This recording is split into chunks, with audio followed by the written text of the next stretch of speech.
ప్రపంచంలో మానవ జన్మ ఎత్తిన తర్వాత మరి మానవునికి అన్ని రకాల తెలివి ఉంది అంటున్నారు. మరి పశువులకేమో మాట్లాడే శక్తి లేదు, మానవులకు మాట్లాడేటువంటి శక్తి ఉంది. కాబట్టి మరి మానవుడు తనకు తాను ఏం తెలుసుకుంటుండు, మానవుడి యొక్క జీవితం ఎటు ప్రయాణం చేస్తుంది, అసలు రేపు ఎక్కడ ప్రయాణము అంటే ప్రతి మనిషి కూడా మరణించక ఉండడు, మరణిస్తారు. కానీ ముక్తి అనేది ఒకటి ఉంది కదా. మరి ముక్తి చేరాలంటే ఏం చేయాలి మనిషి? ఈ యొక్క భవసాగరం అంటే భవసాగరాన్ని ఈదడము, మనం సముద్రాన్ని కూడా ఈదచ్చు, కానీ భవసాగరం ఈద రాదు అని పెద్దలు చెప్తున్నారు.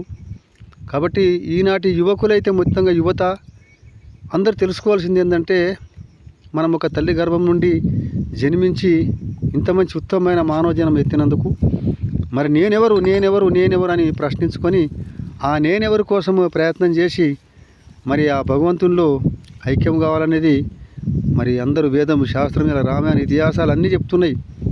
కాబట్టి సోదరీమణులారా, ఈ ప్రపంచ భోగాలు అంటే కుమ్మరి పురుగు అంటాం మనం. కుమ్మరి పురుగు మట్టిలోనే ఉంటుంది, మట్టి అంటదు. అలాగే మరి నీళ్ళ మీద తామరాకు ఉంటావు, నీళ్ళు అంటవు.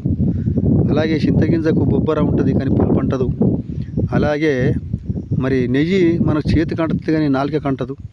అట్లనే అంటకయుండు త్యాగి సర్వమంటి తిరిగినవాడు ప్రపంచభోగి తంట ఇడిచినవాడు త్యాగి అన్నారు. అంటే ఈ తంటలలో అందరం ఉన్నాం, ప్రపంచంలో భార్య పిల్లలతో అందరం ఉండి కూడా ఆ కుమ్మరి పురుగు వలె మట్టి అంటకుండా ఈ సంసార సాగరం నుంచి వెళ్ళి మరి ముక్తి పొందాలనేదే పెద్దలు చెప్తున్నారు. మరి నేను కొన్ని విషయాలు తెలిసినవి మీకు నేను షేర్ చేసిన, మీరు ఆచరిస్తారని, ఇంకా నలుగురికి మీరు తెలియజేస్తారని మరొకసారి కోరుకుంటున్నాను.